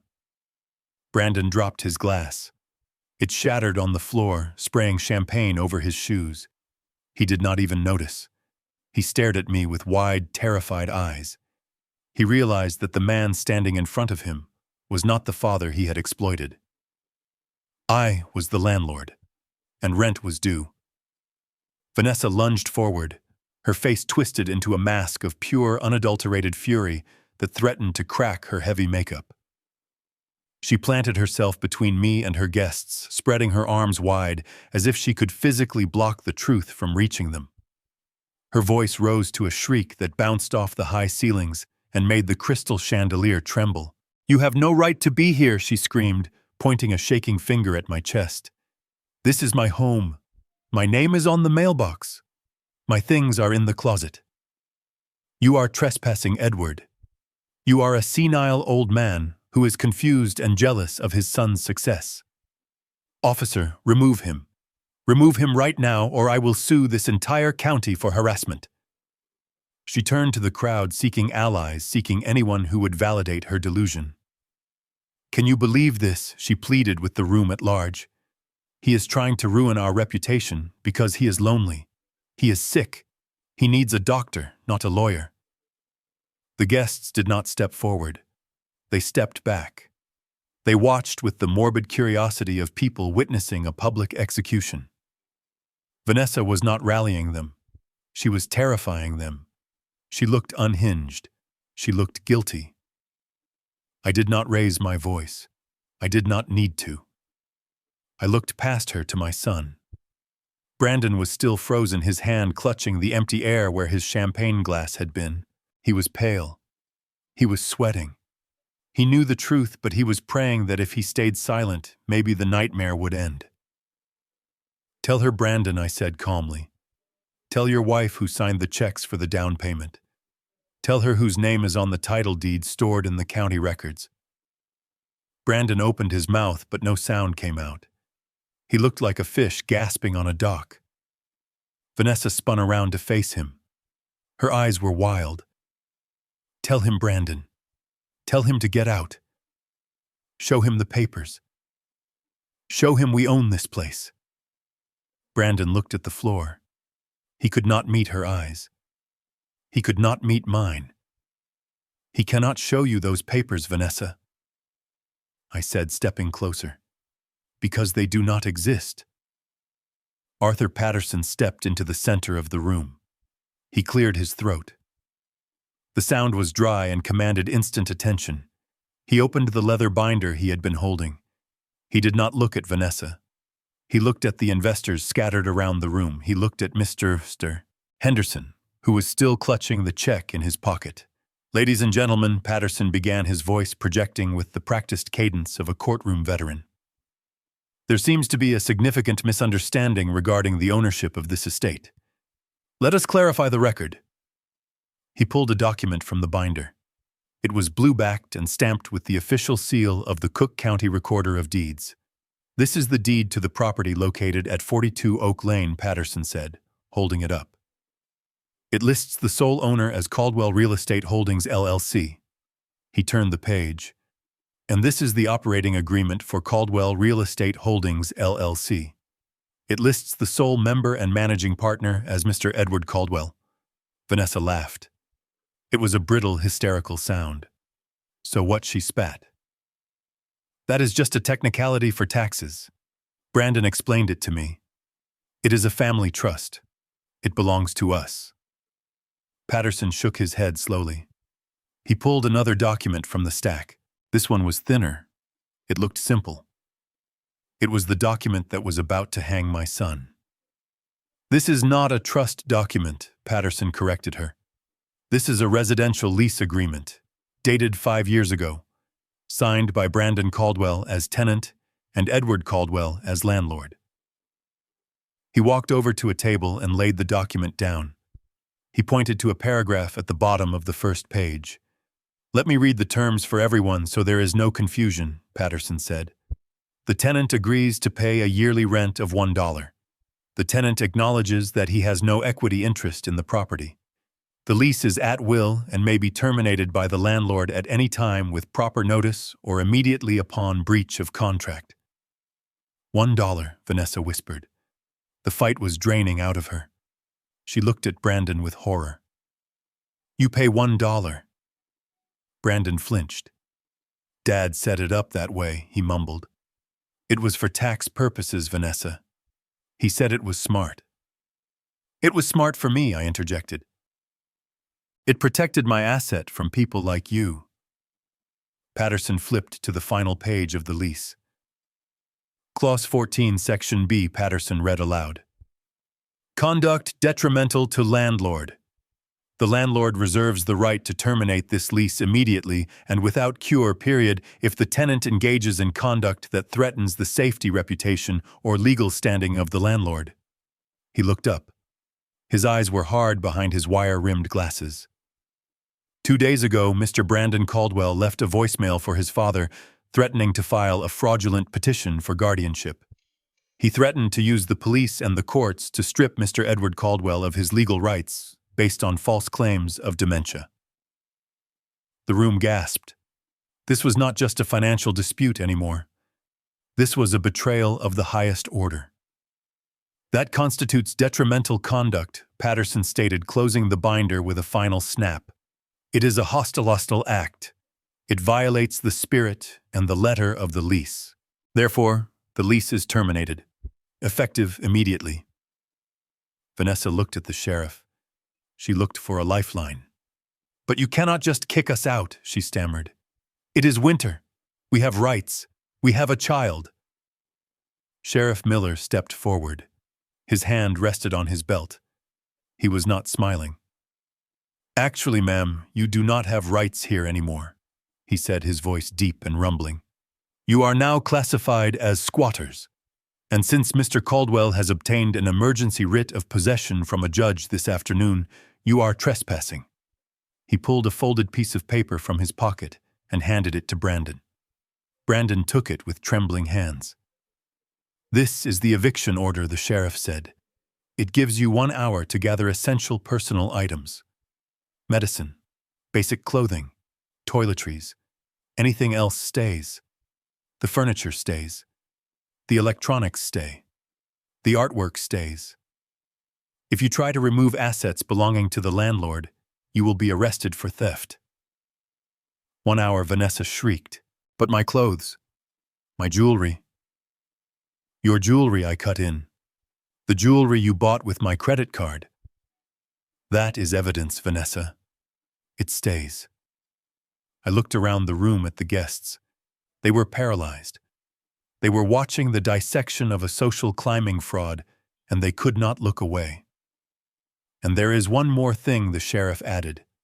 He turned his gaze to Mr. Henderson and the other potential investors.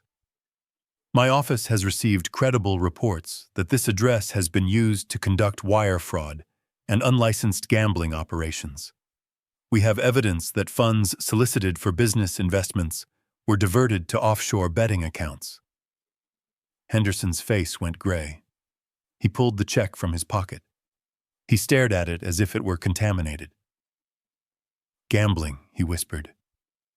You told me it was a tech startup, Brandon. You told me your father was the guarantor. I looked at Henderson. I am not the guarantor of anything I said. I am the victim. My son has been stealing from me for 5 years. He has been stealing from his own child's education fund.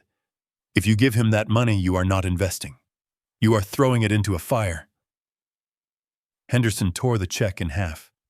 The sound of the ripping paper was loud in the silent room. He tore it again and again until it was confetti. He threw the pieces on the floor at Brandon's feet. You are a liar, Henderson said, his voice shaking with anger. You stood there and lied to my face. Other guests began to move. The spell was broken. They were not just bystanders anymore. They were victims who had almost been scammed. They looked at Brandon with disgust. They looked at Vanessa with pity. I am leaving, Henderson announced. I am going home. And if you ever contact me again, Brandon, I will call the FBI. The exodus began. People grabbed their coats. They did not say goodbye. They did not thank the hosts. They fled. They wanted to wash the stink of failure off their clothes. Vanessa stood in the center of the emptying room. Her red dress looked like a wound. She looked at the sheriff. She looked at the lawyer. She looked at me. This is your fault, she hissed at me. You did this. You planned this. You humiliated us. I did not plan your greed, Vanessa, I said. I did not plan your adultery. I did not plan your neglect of my grandson. I just turned on the lights. If you do not like what you see, that is your problem. I checked my watch. You have 55 minutes left. I suggest you start packing. The sheriff will be supervising you to make sure you do not take anything that I paid for, which by my calculation is everything.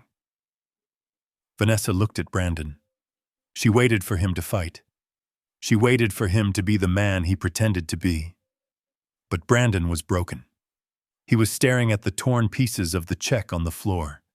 He was staring at the ruin of his life. She made a sound of pure disgust. You are pathetic, she spat at her husband.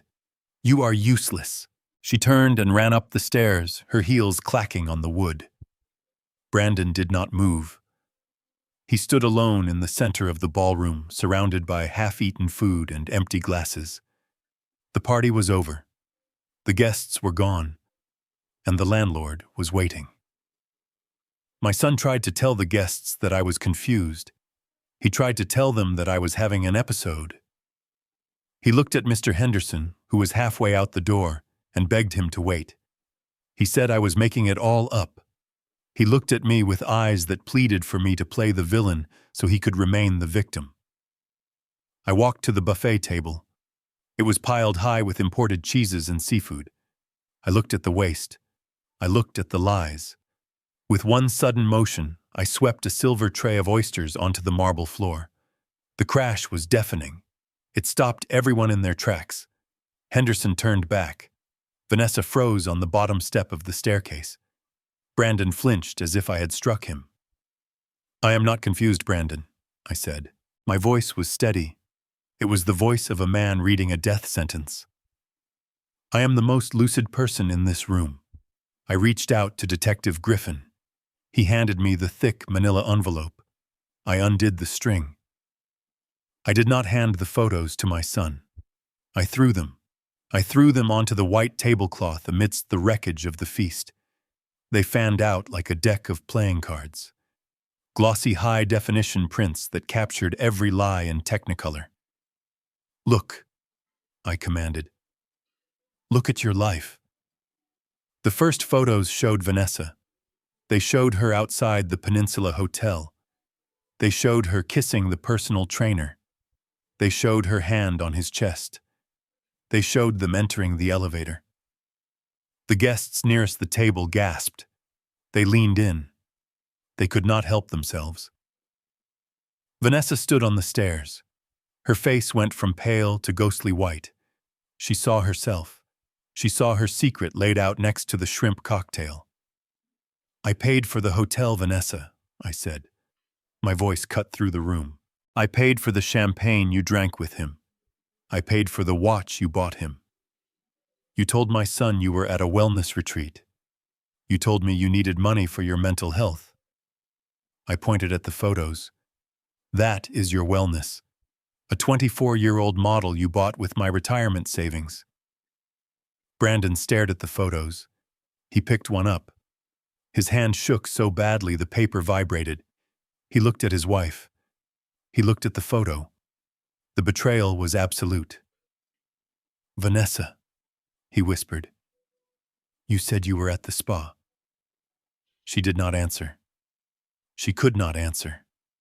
The evidence was irrefutable. I turned to Brandon. I reached into the envelope again. And you, I said. You want to talk about your tech startup. You want to talk about your investors. I threw the second stack of papers. They were bank statements, betting slips, screenshots of crypto losses. They covered the table in a blizzard of red ink. There is your Series B funding, Brandon. I pointed at a screenshot of an offshore betting site. $50,000 on a boxing match. Gone in 3 minutes. $20,000 on a horse race. Gone. $200,000 of seed money sent to a wallet in Malta.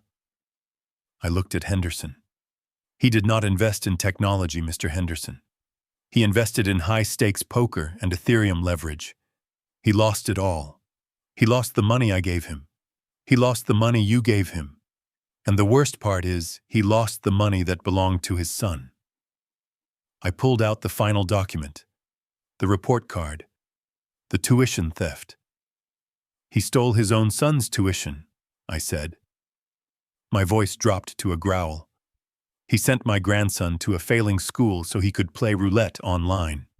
He let the boy eat dry cereal in the dark so he could wear a tuxedo and pretend to be a king. Brandon dropped the photo of Vanessa. He looked at the bank statements. He looked at the ruin of his lies. He fell to his knees. It was not a theatrical gesture. His legs simply stopped working. He collapsed under the weight of the truth. The room was silent. The only sound was the wind howling outside and the ragged breathing of my son. The guests were gone. The investors were gone. The only people left were the witnesses to this tragedy. I looked at them. I looked at the woman who had cheated on my son. I looked at the son who had cheated his own child. They were stripped bare. The clothes did not matter anymore. The house did not matter. They were empty. You asked why I came here tonight, I said. I looked down at Brandon. I did not come to ruin your party. I came to save my grandson. You broke the law, Brandon. You broke your marriage. But worst of all, you broke the sacred trust of being a father. I turned to the sheriff. Get them out of my house. I did not look back. I walked toward the library where I knew my grandson was hiding. I had a promise to keep, and unlike my son, I intended to keep it. The heavy oak door slammed shut behind the last fleeing guest. It was a sound of finality that echoed through the cavernous hall like a gavel striking a block. The investors were gone. The friends were gone. The illusion of power and prestige had vanished out the door into the snow, leaving behind only the wreckage of a fraudulent life. Henderson had been the last to leave. He hadn't even looked back. He just stepped over the spilled oysters and walked out, shaking his head as if waking from a bad dream. Now it was just us. The sheriff stood by the archway, his arms crossed, a silent sentinel of reality. Patterson was closing his binder, his job done. And in the center of the room, the two people who had conspired to bleed me dry were left alone with the consequences of their greed. Vanessa stood over Brandon. He was still on his knees, staring blankly at the gambling receipts that carpeted the floor. The silence stretched tight, a rubber band about to snap. Then she moved. It was not a movement of comfort. It was an explosion of violence. Vanessa swung her arm and slapped Brandon across the face. The sound was sharp and wet, a crack that made the sheriff flinch. Brandon's head snapped to the side, but he didn't make a sound. He didn't raise a hand to defend himself. He just took it. "You useless, pathetic liar," she screamed. Her voice was raw, scraping against her throat. "You told me you had it handled. You told me the old man was stupid. You told me we were rich." She hit him again, backhanded this time. "I wasted 5 years on you. 5 years pretending to respect you. 5 years pretending to believe in your delusions. And for what? To be thrown out on the street in a blizzard. To be humiliated in front of everyone I know." She spat on the floor next to him. It was a gesture of pure contempt. "I am done, Brandon. Do you hear me? I am done. I want a divorce. I am not going down with you. I am not going to be poor because you are incompetent." She turned her back on him. Her hands were shaking violently as she clawed for her phone in her clutch. She didn't look at me. She didn't look at the sheriff. Her eyes were wild, focused on the glowing screen. She was looking for her life raft. She was looking for the exit strategy she had been nurturing on Tuesday and Thursday afternoons. I watched her dial. I knew exactly who she was calling. She was calling the 24-year-old model. She was calling the man she had bought with my retirement savings. She pressed the phone to her ear, her knuckles white. "Pick up," she hissed. "Pick up, Julian." She paced in a tight circle. Silence. She pulled the phone away, looked at the screen, and redialed. "Come on," she pleaded. "Just answer the phone." I stepped forward slightly. I watched the realization hit her in slow motion. "He is not going to answer, Vanessa," I said quietly. She spun around, glaring at me. "Shut up, old man. You don't know anything.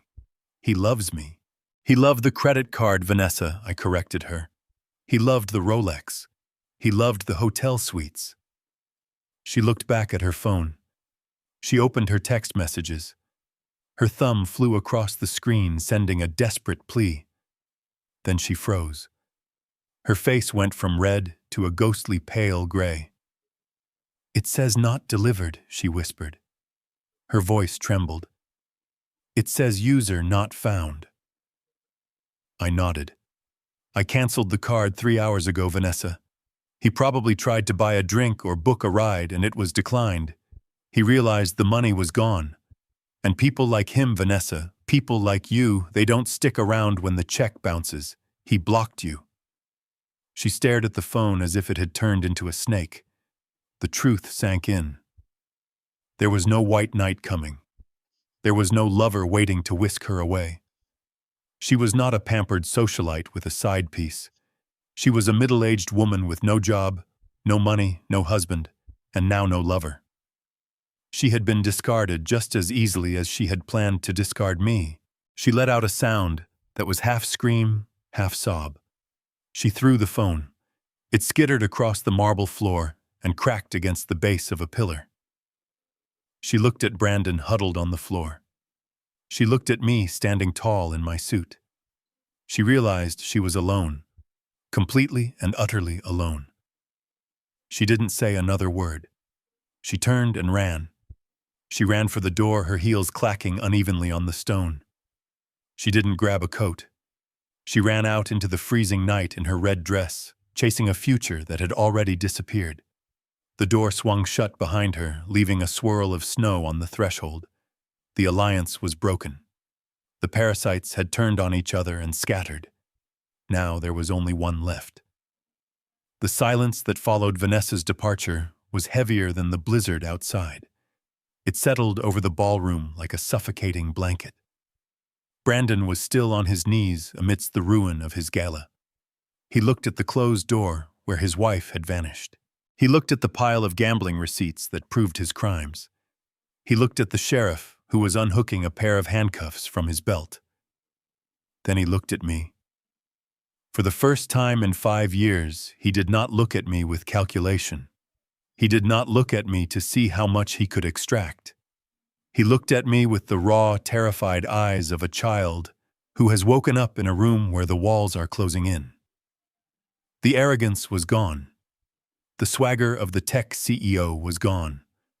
All that was left was a 38-year-old man who had never learned how to tie his own shoes because I had always bought him loafers. He crawled. He did not stand up. He crawled across the cold marble floor, pushing aside the spilled oysters and the broken glass. He crawled until he reached my feet. He reached out with shaking hands and grabbed the fabric of my trousers. His grip was tight, desperate. He buried his face against my leg and began to sob. It was an ugly sound, a wet, gasping noise that echoed in the empty room. "Dad, please." His voice was muffled against my suit. "You cannot let them take me. You cannot let this happen. I am your son. I am your flesh and blood." He looked up. His face was a mess of tears and snot. His eyes were bloodshot. It was her dad. It was all Vanessa. She made me do it. She needed the money. She needed the lifestyle. I just wanted to make her happy. I just wanted to be the man she wanted. I did not mean to hurt anyone. I did not mean to hurt Timmy. I looked down at him. I saw the lie forming even as he spoke. He was still doing it. He was still trying to shift the blame. He was blaming the woman he had married. He was blaming the circumstances. He was blaming everyone but the man in the mirror. "I am broke, Dad." He squeezed my leg tighter. "I have nothing. The bookies are going to kill me. If I go to jail, I will die. You have millions. You have so much money. You can fix this with one check. Just write one check, Dad. Pay them off. I will go to rehab. I will get a job. I promise. Just do not let me drown." He was begging for his life. But he was not begging for forgiveness. He was begging for a bailout. He did not care about the pain he had caused. He cared about the consequences he was about to face. Think about Mom. He played his final card. The card he knew was the most painful. Mom would not want this. She would not want her baby boy in prison. She would want you to show mercy. We are family, Dad. Blood is thicker than water. You cannot throw your own blood out into the snow. I felt a phantom pain in my chest. He was right. Catherine would have been heartbroken. She would have cried. She would have wanted to save him. But Catherine never saw him steal his son's tuition. Catherine never saw him let a stranger raise his child while he gambled away our legacy. Catherine loved the boy. He was not the monster he had become. I looked at the top of his head. I remembered holding him when he was a baby. I remembered teaching him to ride a bike. I remembered the pride I felt when he graduated high school. Those memories were real. But the man clinging to my leg was a stranger. He was a parasite who had consumed the son I loved. He continued to weep loud theatrical sobs meant to break a father's heart. He thought that because we shared DNA, I was obligated to be his victim forever. He thought that shared blood was a suicide pact. I stood still. I did not pull away yet.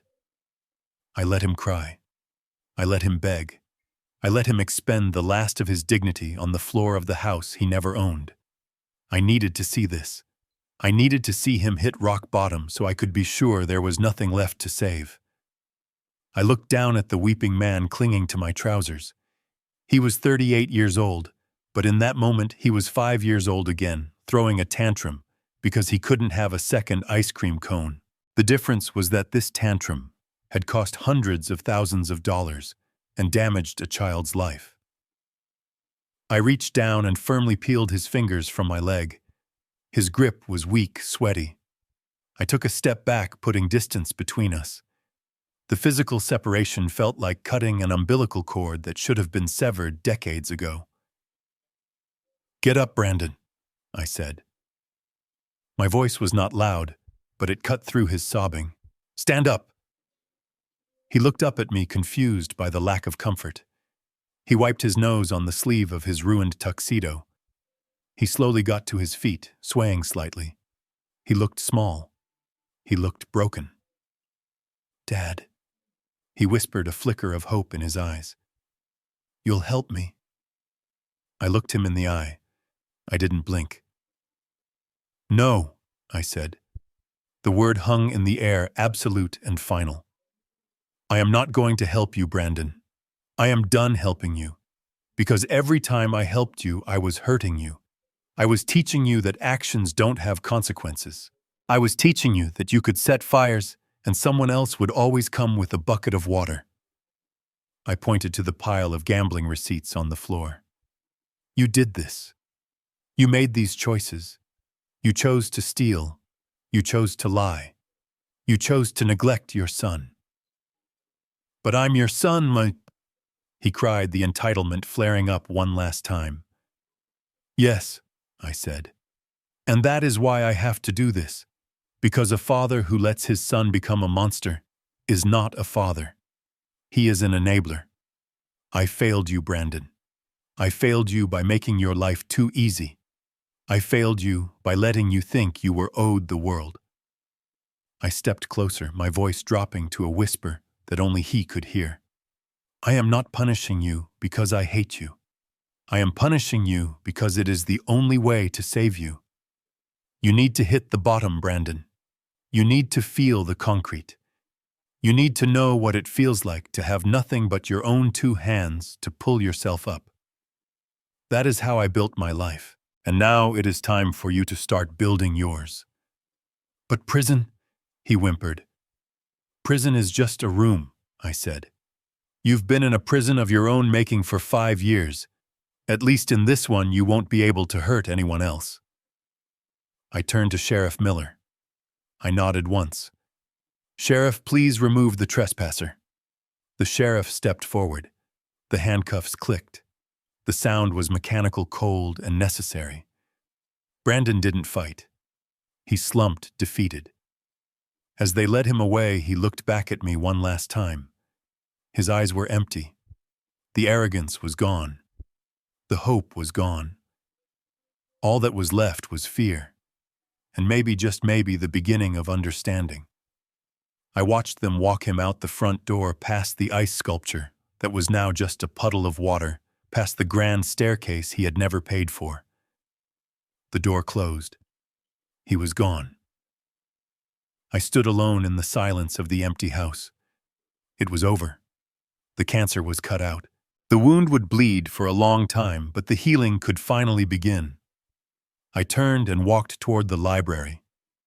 My grandson was waiting, and for the first time in his life, he was going to be the priority. 6 months have passed since the night the music stopped at 42 Oak Lane. The house was sold 3 weeks after the eviction. It did not go to a speculator or a developer. It went to a young family who saved for 10 years to put down a deposit. The millions I made from the sale did not go back into my bank account. Every single cent went into the Catherine Caldwell Scholarship Fund. It pays for the tuition of 50 underprivileged children in Chicago, children who have the hunger to learn that my son never had. It is the legacy Catherine would have wanted. As for Brandon, he is not in prison. Not yet, anyway. He took a plea deal, 5 years of probation and full restitution. He lives in a studio apartment above a garage in Cicero. I drove by his workplace yesterday. It is a greasy spoon diner on the edge of town. I watched from my car as he hauled bags of trash out to the dumpster. He was wearing a stained apron and rubber boots. He looked older. He looked exhausted. He looked real. He saw me watching him. He didn't wave. He didn't come over to beg. He just nodded once, a sharp acknowledgement of reality, and went back to scrubbing the grease off the pavement. It will take him the rest of his life to pay back what he stole, but for the first time in 38 years, he is earning his dignity 1 hour at a time. The sun is setting over Lake Geneva, casting a long golden reflection across the water. The air is crisp and clean, smelling of pine needles and damp earth. I am sitting on the end of the dock in an old folding chair. Next to me sits Timmy. He looks different now. The hollows under his eyes are gone. He has gained 10 pounds. He laughs loud and often. He is currently attending a private academy near my penthouse, and last week he brought home a science project with a gold star on it. I reach into my pocket and pull out the object that started this entire journey, the antique pocket watch.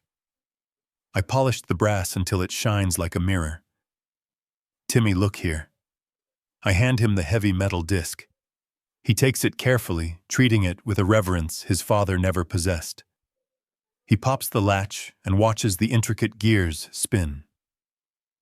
Is this the one from the story, Grandpa? The one that went to war? It is, I say. And now it is yours.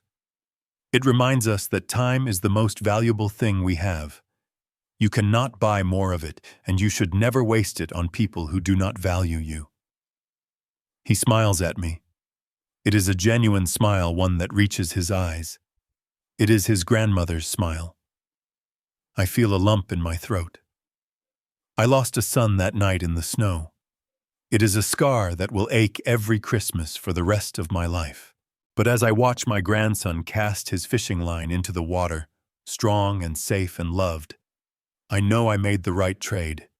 I pruned the rot to save the roots. The Caldwell legacy is not the money or the buildings or the name on the trust fund. It is this boy sitting on the dock, and this time the foundation is solid rock. I learned that the most dangerous thing you can give a child is a life without consequences.